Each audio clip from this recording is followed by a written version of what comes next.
Olá pessoal, vamos gravar aqui agora a parte de estrutura do DNA, né?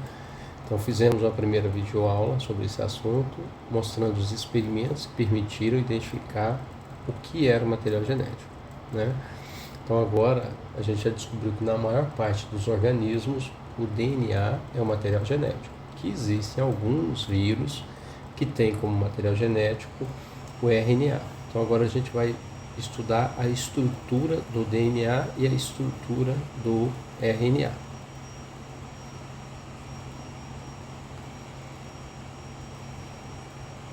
Então, depois que ocorreram aqueles experimentos, né, as perguntas dos pesquisadores eram as seguintes: como uma molécula simples, né, como o DNA, poderia representar a nossa informação genética? Como essa informação poderia ser passada de uma geração para outra, né? Isso, obviamente, eles estavam muito interessados em função do DNA, né? Mas a gente sabe que a função tem muito a ver com a estrutura. A estrutura, muitas vezes, a composição química, a estrutura, ajudam a definir a função, né? Então, eu vou mostrar aqui os estudos que levaram a definir essa estrutura e composição dos ácidos nucleicos, né? Então, mesmo se vocês lembrarem, né, na aula passada a gente falou de experimentos em 1928 de Griffiths, né? A gente falou de experimentos em 1944 de Avery, né, e colaboradores, né? E outros experimentos que levaram a definir que o material genético era de Hershey e Chase, né, que permitiram identificar que o material genético era o DNA. Só que trabalhos, né, mesmo antes desses experimentos clássicos de definição do DNA como material genético, como por exemplo o trabalho de Levene em 1910, né, já contribuíram para definir estrutura e composição química dos ácidos nucleicos, né? Então ele demonstrou que DNA e RNA são ácidos nucleicos distintos. Isso aqui lá em 1910, tá? Descobriu que os ácidos nucleicos são compostos por nucleotídeos, tá? Então os ácidos nucleicos são compostos por nucleotídeos e cada nucleotídeo é formado por uma base nitrogenada, um açúcar e um grupamento fosfato, tá? Então, para a gente poder diferenciar aqui nucleotídeo de DNA e nucleotídeo de RNA, a gente vai ver o que compõe cada um desses aqui, tá? Então, tem o açúcar, que no caso do DNA é a desoxirribose, tá? No caso do RNA, o açúcar é a ribose. Depois a gente vai ver a estrutura dessas moléculas, tá? Tem um grupamento fosfato, que é o H3PO4, e é o mesmo tanto para nucleotídeo de DNA quanto para nucleotídeo de RNA.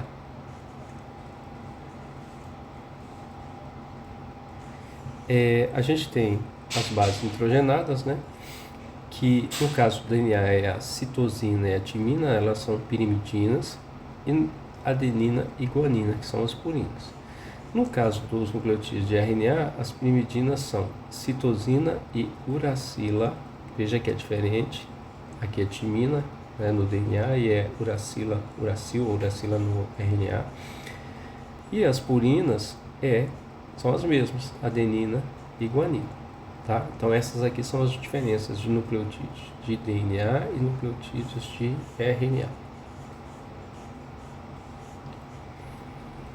Esse pesquisador aqui, Chargaff, né, em 1947, ele descobriu que as quantidades de adenina e timina eram muito próximas, né, quase 1 para 1, e as quantidades de guanina e citosina também eram muito próximas, tá?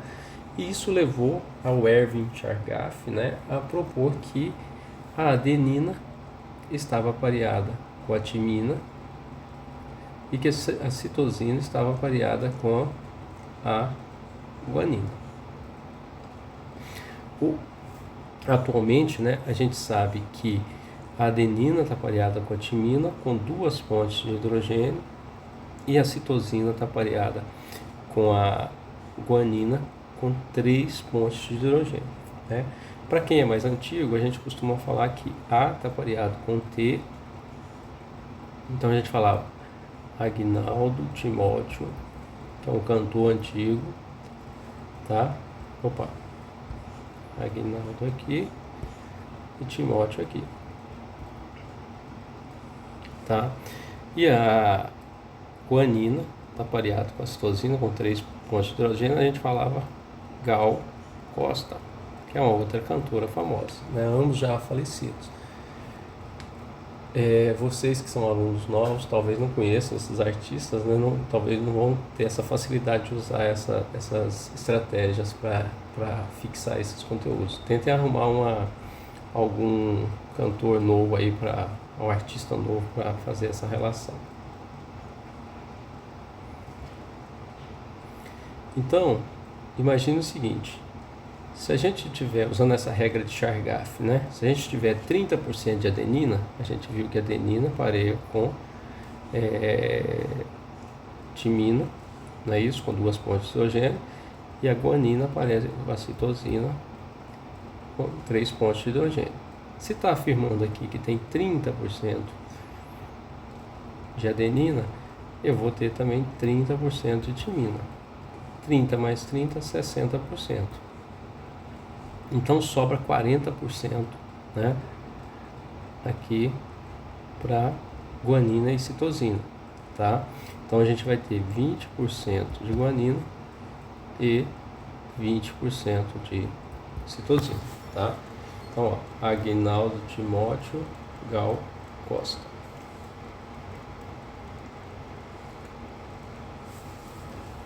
Então aqui só mostra então aquele cálculozinho que eu mostrei para vocês anteriormente ali, tá?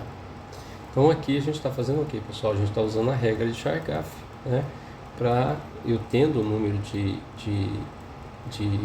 o percentual de adeninas, eu consigo inferir. Isso aqui eu estou falando da molécula de DNA, tá? Da dupla fita de DNA. Como é que o Chargaff chegou nisso aqui, nessa regra de Chargaff? Então ele estudou células humanas, por exemplo, né, e ele percebeu que aqui, ó, a quantidade de adenina para timina, né, adenina para timina dava 1 para 1. A quantidade de guanina para citosina dava 1 para 1. Quando ele estudou aqui em Escherichia coli, ele observou que a quantidade de adenina para timina dava aproximadamente 1,09, né? Então não era exatamente 1 para 1, era quase 1 para 1.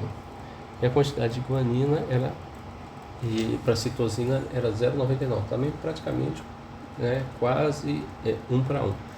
Então ele observou que na maior parte dos organismos o que ele observou era quase 1 para 1, ou seja, então a adenina está pareada com a timina e a guanina está pareada com a citosina, tá? Isso aqui foi muito importante, um estudo muito importante para depois definir a estrutura correta do DNA.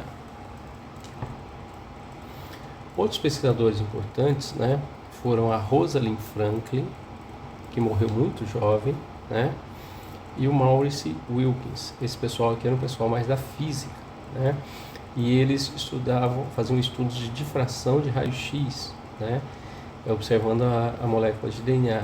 E eles, com essas figuras de difração de raio-x, que nós leigos, né, da biologia olhamos e não entendemos, mas eles perceberam com essas figuras que a molécula de DNA tinha uma estrutura helicoidal.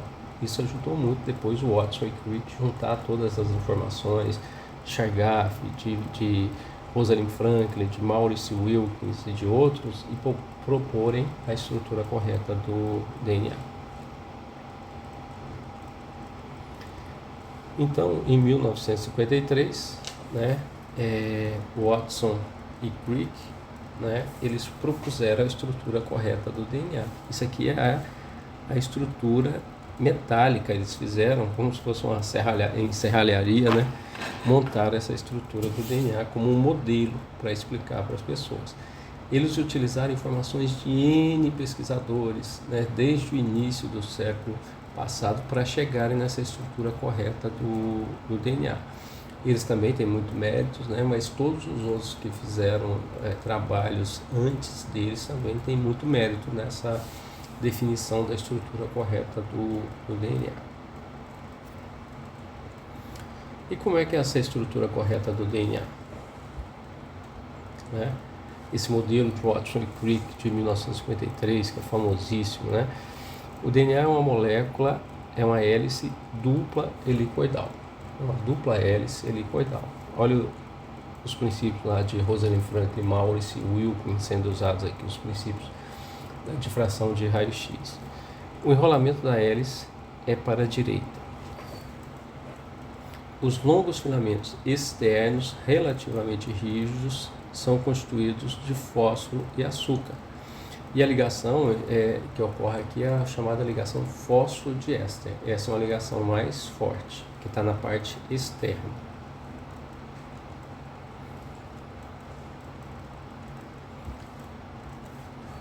No sentido transversal, os filamentos menos rígidos são constituídos por bases orgânicas, purinas e pirimidinas, tá? Unidas por pontes de hidrogênio. Então, internamente, né, entre as duas hélices, tem os nucleotídeos, né, adenina, timina, citosina e guanina, unidas por pontes de hidrogênio. Entre a adenina e timina, 2 pontes de hidrogênio, entre a guanina e a citosina, 3 pontes de hidrogênio. Esse tipo de ligação, pontes de hidrogênio, elas são mais fracas, né, menos rígidas, então elas podem ser desfeitas. O DNA é assim, se você aquecer ele um pouco, ele desfaz essas pontes de hidrogênio, mas depois elas podem se refazer, né? Isso é uma propriedade importante do DNA. O comprimento completo de uma volta na espiral envolve cerca de 10 nucleotídeos ou 34 angstroms.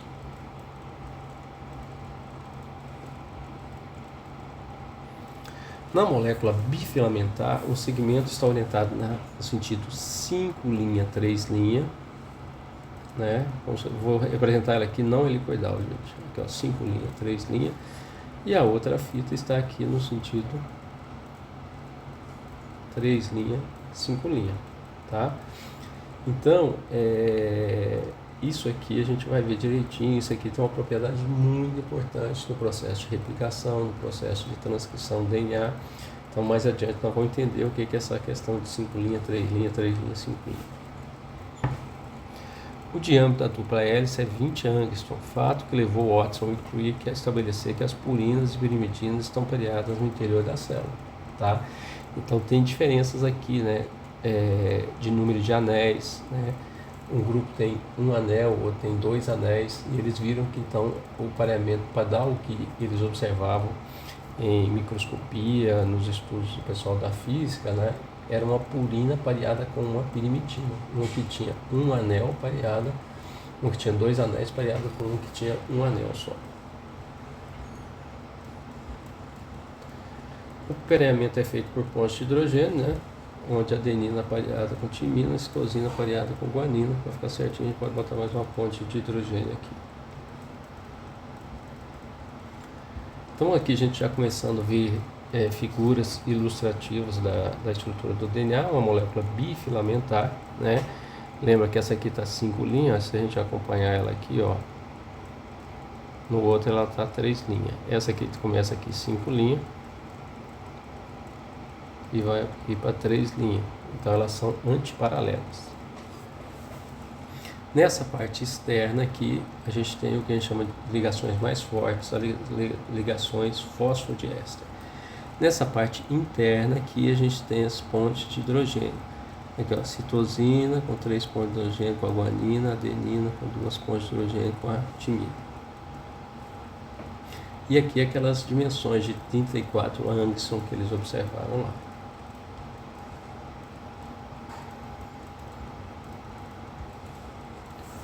As bases nitrogenadas, pessoal, a gente tem, aqui está representado em azul. Deixa eu pegar a tinta azul aqui. As pirimidinas, que é a citosina e timina, tá? Citosina e timina, elas têm um anel só, cada uma delas, tá? E aqui nós temos as purinas, adenina. Esse aqui, ela tem 2 anéis, E a guanina está aqui, ela tem 2 anéis, tá? Eu creio que vocês tenham estudado isso aqui em bioquímica, né? Onde a gente vê esses detalhes das bases nitrogenadas. Então a gente tem as pirimidinas, que é citosina e timina, que tem 1 anel cada um, né? E a gente tem as purinas, que é adenina e guanina, que tem 2 anéis cada um. Só chamar a atenção aqui para vocês, né, que a adenina pareia com a timina, Agnaldo Timóteo, né? Então a gente tem um que tem 2 anéis com um que tem 1 anel. E a citosina pareia com a guanina, então a gente tem aqui, a guanina está aqui, né? E a citosina está aqui. Então, um que tem 2 anéis com um que tem 1 anel, que bate com as informações, né, dos estudos anteriores. Então, aqui é a estrutura de um nucleotídeo, tá? Então, a gente tem uma base nitrogenada, que está aqui, que vai estar ligada aqui, né? Que vai ser adenina, timina, citosina, guanina. A gente tem um açúcar, tá? E a gente tem o grupamento H3PO4, grupamento fosfato, tá bom? No caso do DNA, obviamente o açúcar é a desoxirribose, tá? Então, observem aqui que a gente tem o carbono 1, o carbono 2, o carbono 3, o carbono 4, o carbono 5, tá bom? Então isso aqui é importante porque aquela história de 3 linhas, 5 linhas se refere a esses carbonos que estão nesse anel do açúcar aqui que a gente vai ver.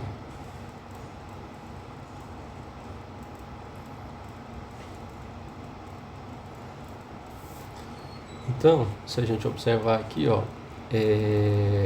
a gente tem aqui a desoxirribose, ok? Com os carbonos 1 linha, 2 linha, 3 linha, 4 linha, 5 linha. A gente tem aqui a adenina, tá? Que tem 2 anéis, é uma purina, né? E aqui a gente tem um grupamento fosfato, tá? Da guanina, né? Que é outra purina, que tem 2 anéis, está aqui o nucleotídeo, que é a guanina, está aqui o açúcar e está aqui o grupamento fosfato. O açúcar é o desoxirribose. Para as pirimidinas, que só tem 1 anel, né, nós temos o nucleotídeo de timina, que está aqui, ó. Então nós temos aqui a timina, aqui o açúcar e o grupamento fosfato. Para a citosina, está aqui a citosina, está aqui o açúcar e está aqui o grupamento fosfato, tá?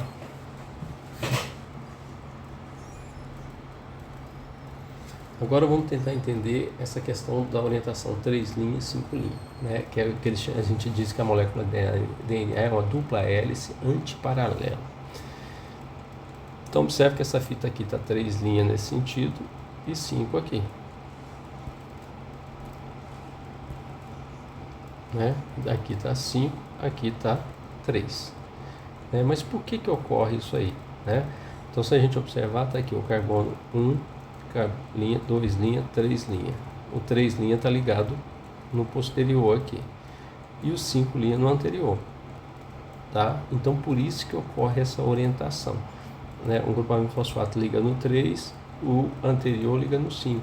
Então a gente vai ter sempre uma fita que termina com 3 linhas, começa com 5 linhas, termina com 3 linhas. A outra começa com 3 linhas, termina com 5 linhas. Será que isso é importante? A gente vai ver como isso é importante quando a gente for estudar o processo de replicação e transcrição. Não vou dar spoiler aqui ainda não.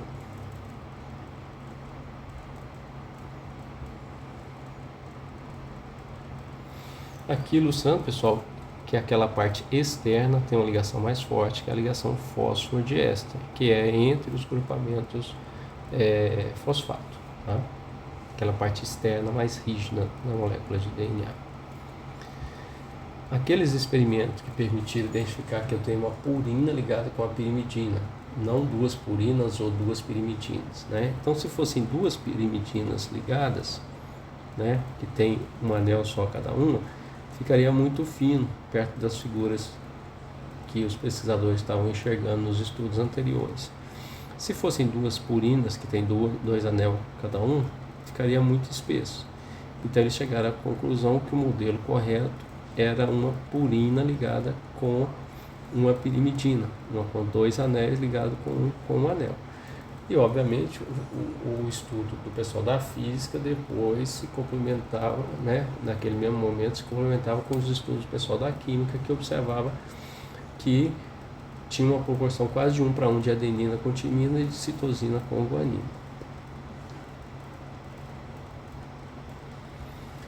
Então, pessoal, entendido isso, a gente descobre que o nosso DNA, né, é uma molécula teoricamente simples. Ela é constituída, né, por nucleotídeos de adenina, timina, citosina e guanina, né? Se a gente pegar o projeto Genoma, que fez o sequenciamento do DNA de várias espécies do ser humano, né, é uma sequência dessas 4 bases: adenina, timina, citosina e guanina, né? E como a gente explicar esse potencial enorme que a gente tem de variabilidade entre os organismos, né? Por que a gente tem tanta variação, né, para todas as características dos seres humanos? Tem gente que fica gripado o ano inteiro, é muito suscetível a um vírus. Tem gente que nunca deu uma gripe na vida. Tem gente que teve Covid e morreu. Teve gente que teve Covid e nem percebeu, porque é totalmente resistente, né? Então, por que a gente tem tanta variabilidade? Comparando aqui, então, pessoal, com o computador, né? O computador, ele trabalha num sistema binário. Ele transforma tudo em 1 e 0, tá? O número de combinações que ele consegue processar é 2 elevado a n, sendo n o número de bytes, tá? Computadores mais modernos aí que a gente tem, né, por exemplo, tem 64 bytes, né? Então 2 elevado a 64, olha que número absurdo que dá aqui. 18,4 quintilhões de combinações que ele consegue processar. É um número astronômico aqui, né? Agora vamos olhar aqui os seres vivos. Os seres vivos a gente trabalha no sistema quaternário. Que sistema quaternário? Essas 4 bases aqui: adenina, timina, citosina e guanina, tá? O número de combinações que consegue processar, gerar, né, de variações é 4 elevado a n, tá? Então, 4 elevado a n. Se a gente pegar, no caso dos seres humanos, né, a gente tem uma estimativa de 4 bilhões de pares de nucleotídeos. Então, 3 bilhões. 4 elevado a 3 bilhões. Esse número, nem se você mandar o computador gerar ele, não vai conseguir gerar, tá? Então, o número de combinações nos seres humanos é uma enormidade, né? Essas combinações dessas 4 bases. Isso gera as grandes diferenças que a gente tem de diversidade entre todos os organismos vivos. Aqui só para ilustrar o anterior, né? Então, o número de pares de nucleotídeos no ser humano é em torno de 3,2 vezes 10 a nona, né? Que é esse valor aqui de aproximadamente 3 bilhões, aí em bovinos, galinha, milho, né? E outras espécies aí. Observe aqui que bactéria e coisa já tem um genoma menor, mas mesmo assim um genoma grande. Isso aqui é uma ilustração, pessoal, desse livro aqui, que eu gosto muito, que o Watson escreveu, e ele conta a história do DNA, né? Tudo isso que a gente está discutindo nessas primeiras aulas, chama DNA Segredos e Mistérios. E tem uma partezinha lá que ele cita: o DNA não é mais algo de interesse apenas para cientistas de avental branco em obscuros laboratórios das universidades. Ele afeta todos nós. Então, cada vez mais, né, já tem muita coisa que a genética influencia muito na nossa vida, né, e cada vez a gente vai ter mais, né? Agora a gente já tem os testes genéticos, tratamentos, edição gênica, transgênicos, clonagem, N coisas aí. Cada vez mais a gente vai ter o melhoramento genético de plantas e animais, que produz alimento a um custo menor para a gente, que permite que a nossa população aumente, que a gente se alimente melhor, né? Então a genética é uma ciência jovem, mas que vem atropelando.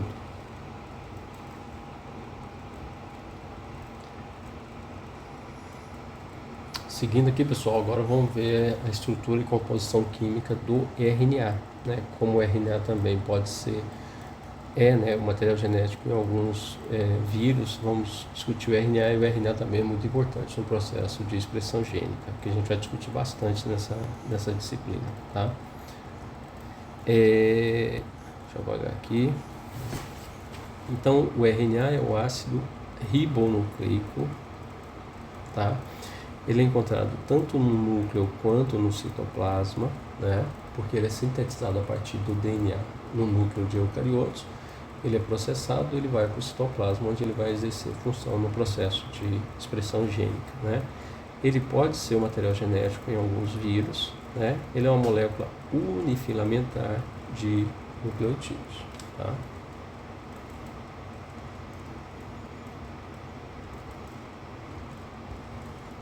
Então, a composição química do RNA, ele tem um açúcar, só que esse açúcar agora não é a desoxirribose, ela é uma ribose, né?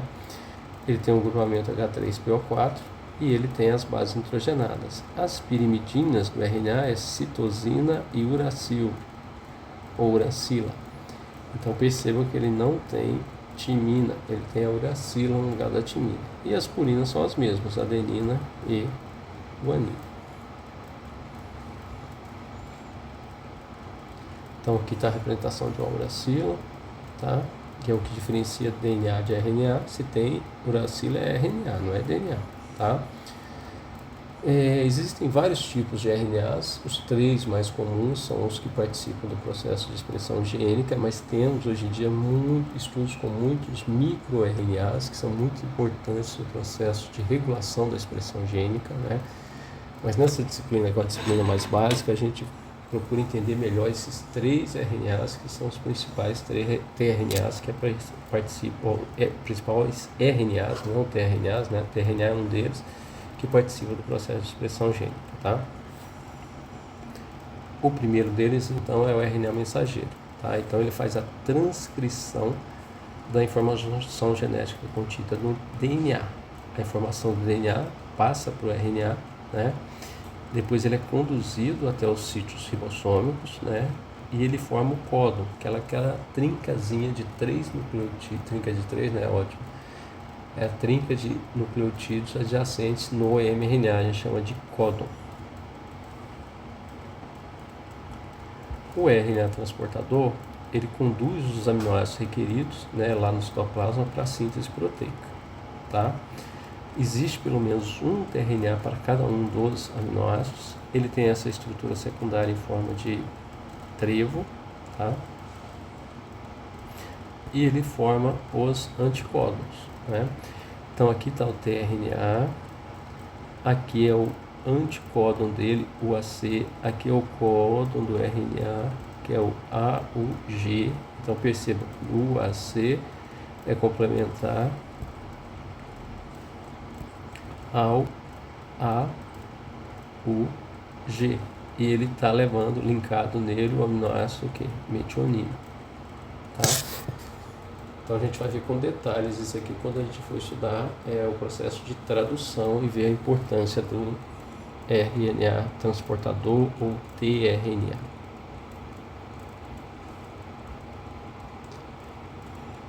O RNA ribossômico, ele constitui a maior porção do RNA celular, né? Após seu acúmulo e associação com proteínas ribossômicas, né? Ele forma o que a gente chama de ribossomos, né?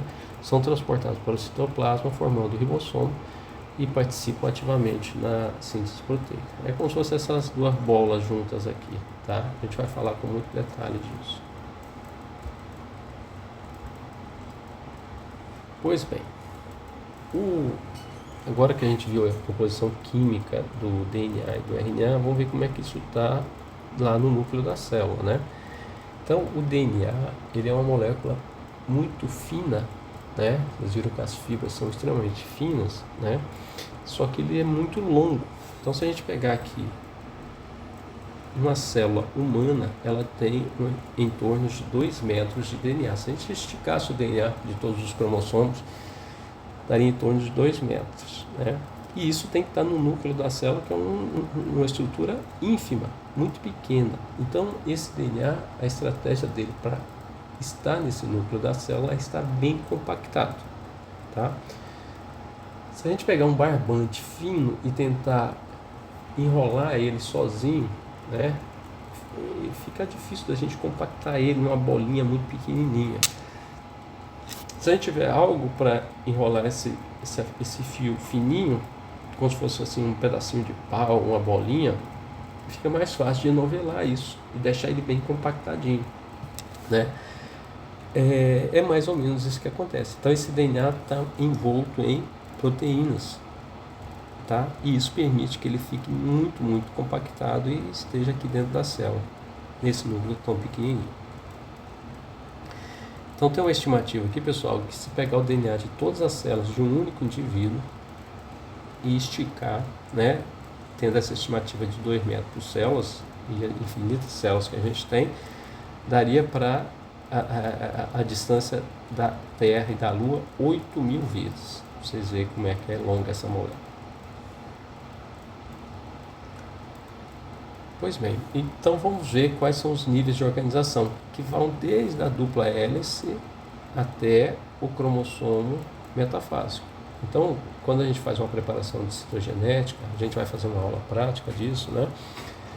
E tem o cromossomo lá todo compactadinho, que a gente vai ver no microscópio, que a gente está vendo, e ele aparece com essa forminha de X aqui. O que é isso aqui? É essa fitazinha de DNA altamente compactada com essas proteínas, né, formando esse cromossomo aqui, né?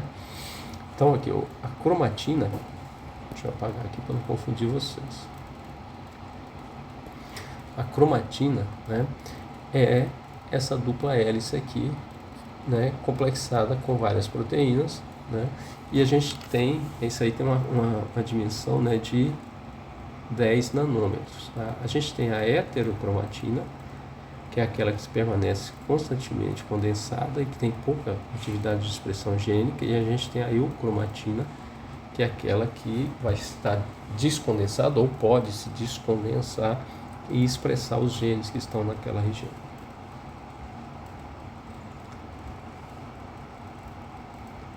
Então, a constituição da cromatina, ela tem DNA, obviamente, a dupla hélice, né? Ela tem 5 diferentes proteínas básicas, né? São as histonas, tá? Que tem função de compactação e de forma indireta de regulação. Tem as proteínas ácidas, que também atuam na regulação, né? E pode ter algum RNA lá, mas esse RNA lá, que pode existir ali na cromatina que está ali perto, é RNA recém-transcrito, tá? Então, a rigor, a cromatina não tem RNA. O RNA que estiver lá próximo é RNA que foi recém-transcrito.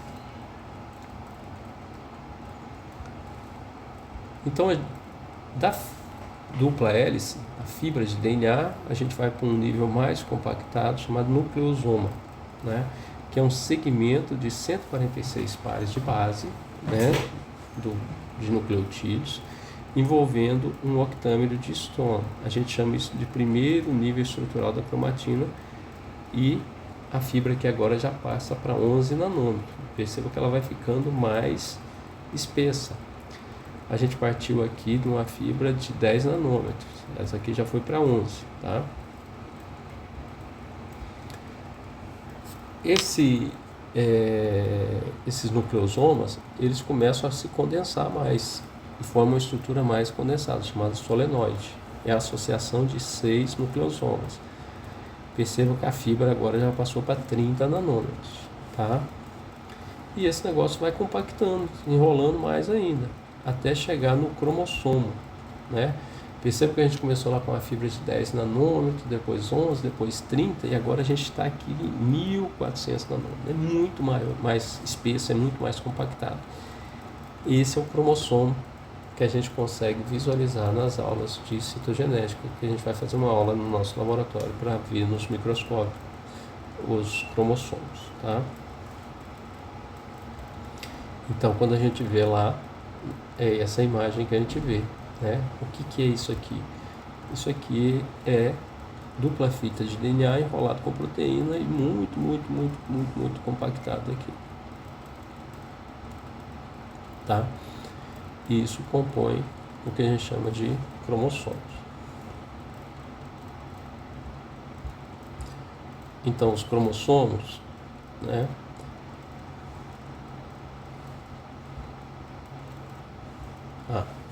Pensei que tinha. Então, são estruturas nucleoproteicas, ou seja, eles têm DNA e proteínas.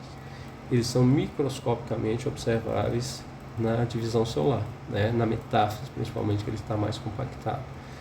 Coram-se por corantes básicos. E eles carregam os genes que estão dispostos de formas lineares, né? Um gene atrás do outro.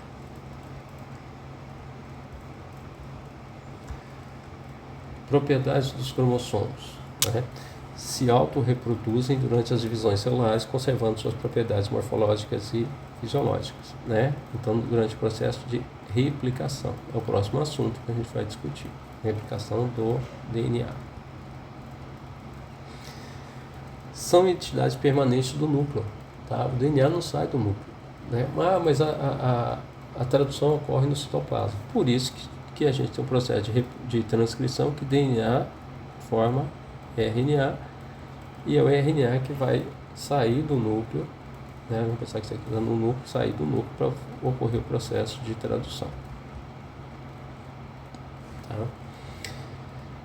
Nos diploides, cada cromossomo tem o seu homólogo. Tá? Então, nós somos organismos diploides, a gente tem 2 cromossomos 1, 2 cromossomos 2, 2 cromossomos 22, tá? E assim por diante. Então, cada espécie tem seu número característico de cromossomos, né? Os seres humanos, nós, né, temos 46 pares de homólogos, né? E a gente tem, então, 22 desses são autossomais e um par é par de cromossomo sexual, o XY, né? Então, a gente tem 2 cromossomos 1, 2 cromossomos 2, né? 2 cromossomos 22, né? E o XY ou XX, tá?